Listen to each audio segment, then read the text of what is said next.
GIC housing है वो stock जहां पर आपके लिए खरीदारी की राय आ रही है 140 रुपए के टारगेट के साथ। एक अच्छे कंसोलिडेशन के बाद बेहद शानदार एंट्री का मौका आपको मिल रहा है जीआईसी हाउसिंग में, और ये आपको हरगिज गंवाना नहीं चाहिए। देखिए, सुप्रीम कोर्ट ने एक थोड़ा लेनिएंट व्यू लिया है, तो फाइनेंशियल्स के लिए, बैंकों के लिए, एनबीएफसीज के लिए एक राहत की बात कही जाएगी। दूसरी ओर रिस्ट्रक्चरिंग की रिपोर्ट सामने आ चुकी है, तो उसका फायदा आने वाले दिनों में दिखाई देगा। इन सारे शेयरों की पिटाई इसलिए हुई थी कि बहुत बड़े एनपीए होने वाले हैं, लेकिन जब से केवी कामत कमेटी की रिपोर्ट आई है, वो नोटिफिकेशन आया है, हम कई बैंकों से बात कर रहे हैं, एनबीएफसी से बात कर रहे हैं, उनका कहना है कि इतनी घबराने की बात नहीं है। एक अच्छी बात जो हाउसिंग फाइनेंस कंपनीज के लिए और होगी, केवी कामत कमेटी ने रियल एस्टेट सेक्टर के लिए भी जो कोविड का असर पड़ा है, उन कंपनियों के लिए भी रिस्ट्रक्चरिंग का फॉर्मूला पेश किया है। तो उस लिहाज से अगर आप देखें तो रियल एस्टेट जो इनके अहम ग्राहक हैं, अगर उस सेक्टर की सेहत अच्छी रहती है तो हाउसिंग फाइनेंस कंपनीज को उसका भी पूरा फायदा मिलता हुआ नजर आता है। यही वजह है कि यहां पर खरीदारी के मौके दिखाई देते हैं। इस कंपनी में हम 140 का आपको टारगेट दे रहे हैं, लेकिन मैं आपको सिर्फ याद दिला दूं, 2020 का, इस साल का प्री कोविड हाई है 180 रुपए। तो वहां से ये स्टॉक फिलहाल आधे लेवल पर आपको मिल रहा है। कोई ऐसी वजह नहीं है कि आपको इस साल के खत्म होते होते फिर से वो प्री कोविड लेवल देखने को मिले। तो मेरे टारगेट कंजर्वेटिव है, लेकिन अब इसको फिर से रिवाइज करेंगे। फिलहाल तो मैं कह रहा हूं, देखिए, इसने ऊपर के लेवल से एक अच्छा करेक्शन दिया है, करीब 20-25% का। वो मौका आप गंवाइए नहीं, एंट्री तुरंत लीजिए, चाहे आप शॉर्ट टर्म ट्रेडर हैं, पोजिशनल ट्रेडर हैं, लॉन्ग टर्म इन्वेस्टर हैं, हर किसी के लिए मौका बेहतरीन है। 52 हफ्ते का हाई 284 और लाइफ हाई 623 का था। तो ये बात हुई भाव की, लेकिन हम आपको बताएं सबसे सस्ती हाउसिंग फाइनेंस कंपनी है ये।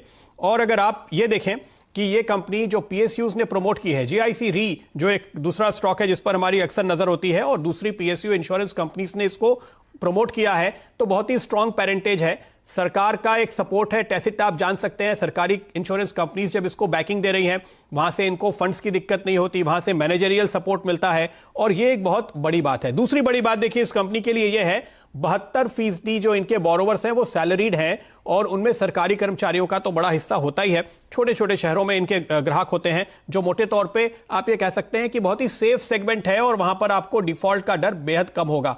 बड़े शहरों में प्रीमियम प्रॉपर्टी में दिक्कत ज्यादा है, छोटे शहरों में अफोर्डेबल हाउसिंग में डर कम है।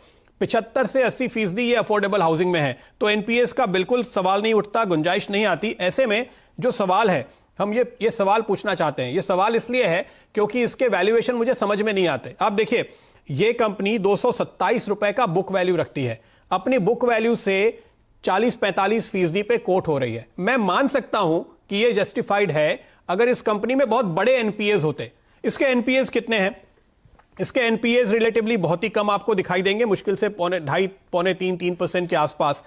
कम एनपीएस के साथ 5.5% की डिविडेंड यील्ड के साथ ये कंपनी इस वैल्यूएशन पे आपको सिर्फ इसलिए मिल रही है क्योंकि बाजार में एक डर है, एक फियर है, और जैसे जैसे वो फियर दूर होता जाएगा, इसकी तगड़ी री रेटिंग होगी लगातार, क्वार्टर ऑन क्वार्टर, और एक बहुत ही शानदार रिटर्न आपको अगले कुछ क्वार्टर्स के दौरान देखने को मिलेगा। ध्यान रखिए, पिछले 10 साल में कंपनी ने अपने कारोबार को 5 गुना बढ़ाया है, और बुक वैल्यू को भी 5 गुना बढ़ाया है। तो अगले 10 साल में बुक वैल्यू और यहां से 5 गुना बढ़ेगी, तो वैल्यूएशंस क्या होंगे ये आप तय कीजिए। मेरा इमीडिएट टारगेट फिलहाल 140, और फिर वो आगे अपग्रेड होकर 180 होगा, ऐसी उम्मीद है। लेकिन सर्वेंद्र जी, आपके चार्ट्स क्या कहते हैं?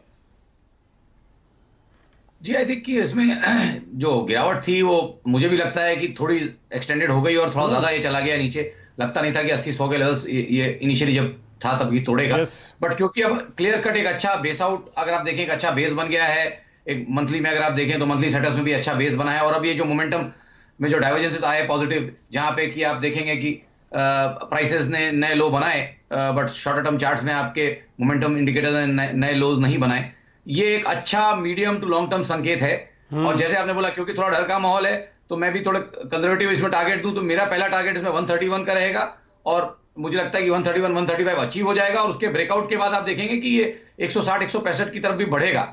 6 से 9 महीने का अगर आप इसको टाइम देते हैं, तो मुझे लगता है कि 150-160 तक के लेवल्स जीआईसी में बिल्कुल आने चाहिए। ये प्योरली एक पोजिशनल डिलीवरी कॉल रहेगा, और अगर आपको ट्रेड ले रहे हैं तो थोड़ा स्टॉप लॉस डीप लगाना पड़ेगा। बट आई थिंक 82 के नीचे अगर आप स्टॉप लॉस लगाएंगे, 81-90 का अगर आप एक क्लोजिंग ओनली स्टॉप लॉस लगाएंगे, तो मुझे लगता है आपको तकलीफ नहीं होनी चाहिए। बिल्कुल। तो देखिए, 125-130 पे चल रहा था ये स्टॉक अगस्त में, और उस समय लग रहा था कि बहुत तेजी से ऊपर जा रहा है, अब मौका मिलेगा कि नहीं। ये मौका मिला है, और मौके का फायदा आपको लोअर लेवल पे ही उठाना चाहिए। अगर आप सोचते रहेंगे तो फिर आपको ऊपर के लेवल पर ही दोबारा एंट्री मिलेगी। तो इसलिए बिना ज्यादा इंतजार किए अच्छे स्टॉक में सस्ते लेवल पे आपको पार्ट एक्विजिशन तो तुरंत करना चाहिए। इंतजार मत कीजिए, ज्यादा सोचिए मत, चिंता मत कीजिए। एक सेफ साउंड स्टॉक एक अच्छे वैल्यूएशन पे आपके सामने। आज का स्टॉक है सनफ्लैग आयन और आपको यहां पर खरीदारी की राय दी जा रही है। टारगेट है करीब 65 रुपए के, जो आपको शुरुआती टारगेट के तौर पे मैं बताऊंगा।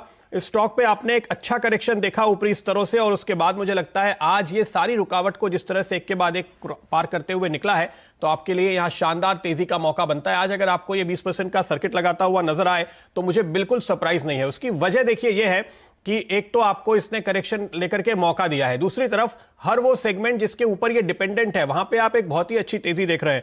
आज ही स्टील सेक्टर पे मैं देख रहा था, जेपी मॉर्गन की एक रिपोर्ट आई है, वो कह रहे हैं कि स्टील डिमांड भारत में हर एक सेगमेंट में बढ़ती हुई नजर आ रही है। तो वो दिग्गज स्टील कंपनियों पे तेजी की राय दे रहे हैं और हम आपको मिड कैप स्टील कंपनी पे तेजी की राय दे रहे हैं। हमको लगता है रिस्क रिवॉर्ड यहां पे कहीं ज्यादा बेहतर है। इसकी एक बड़ी वजह, ये जो स्टील कंपनी है दरअसल ये ऑटो और ऑटो एंसिलरी कंपनीज को सप्लाई करती है और ये वो सेगमेंट है जो आप देखिए मंथ ऑन मंथ पिछले 2-3 महीनों से लगातार आपको तेजी का दौर दिखा रहा है। तो ऑटो और ऑटो एंसिलरी की जो डिमांड बढ़ रही है उसका पूरा फायदा सनफ्लैग जैसे प्लेयर को मिलता है।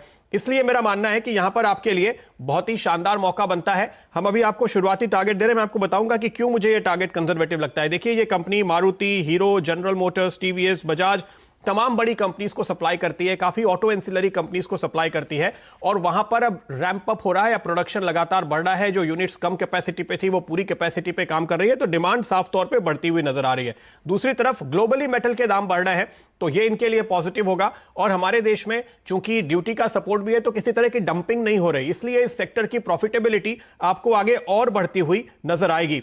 एक दो बातें और मैं आपको बताऊं, ये कंपनी रेलवेज को भी सप्लाई करती है और आप यहां पर भी देखेंगे कि आने वाले दिनों में एक अच्छी डिमांड आपको आती हुई दिखाई देगी। इसके साथ साथ ऑर्डिनेंस फैक्ट्रीज को ये सप्लाई करते हैं, खास मेटल्स, खास ग्रेड के मेटल्स, एलॉयज।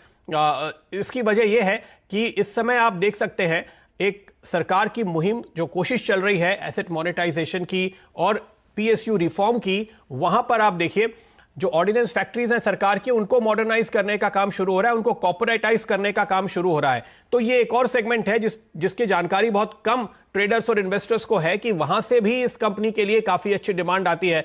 तो आप जब भी देखते हैं इस तरह की खबरों पे डिफेंस स्टॉक्स आपको चलते हुए नजर आते हैं, आपको यूजुअल पीएसयू माफ कीजिएगा पीएसयू डिफेंस शेयरों में तेजी नजर आती है, लेकिन ये एक ऐसा बेनिफिशियरी है जिसके बारे में लोगों को जानकारी कम है। अच्छा, बात करते हैं एक बार वैल्यूएशन की और उसके बाद मुदित जी की राय जानेंगे। स्टॉक फिलहाल देखिए 14-15% ऊपर, जब मैंने अंतिम बार देखा था तो ये सर्किट की तरफ बढ़ रहा है। मैं क्यों कह रहा हूं कि ये टारगेट कंजर्वेटिव है। 2018 का हाई है 100 रुपए, इसकी बुक वैल्यू है 77 रुपए। तो फिलहाल जो टारगेट हम लेकर चल रहे हैं वो इसकी बुक वैल्यू से भी डिस्काउंट पर है, कम से कम अगर आप उस लेवल तक भी लौटते हुए देखें। वैल्यूएशन देखिए 1500 करोड़ का टर्नओवर, 750 करोड़ की मार्केट कैप, तो टर्नओवर से आधे पे मिल रहा है। 10-10.5 का पी है और हां, पिछले 2-3 क्वार्टर्स में प्रोमोटर्स ने यहां पर अपना स्टेक बढ़ाया है। तो प्रोमोटर्स जाहिर है कि सबसे बेहतर जज होते हैं इस तरह की स्थिति में, तो जाहिर है कि उनका कॉन्फिडेंस आपको दिखाई दे रहा है और आपका भी कॉन्फिडेंस जरूर होना चाहिए स्टॉक पे। तो यह है वो स्टॉक जो इस समय मैं आपको बता रहा हूं पंड्या का फंडा के तौर पे। वीडियोस को देखने के लिए आप जरूर से सब्सक्राइब कर ले हमारे यूट्यूब चैनल को। फ्रेंड्स, मिलते हैं अगले वीडियो के अंदर, जब तक के लिए गुड बाय।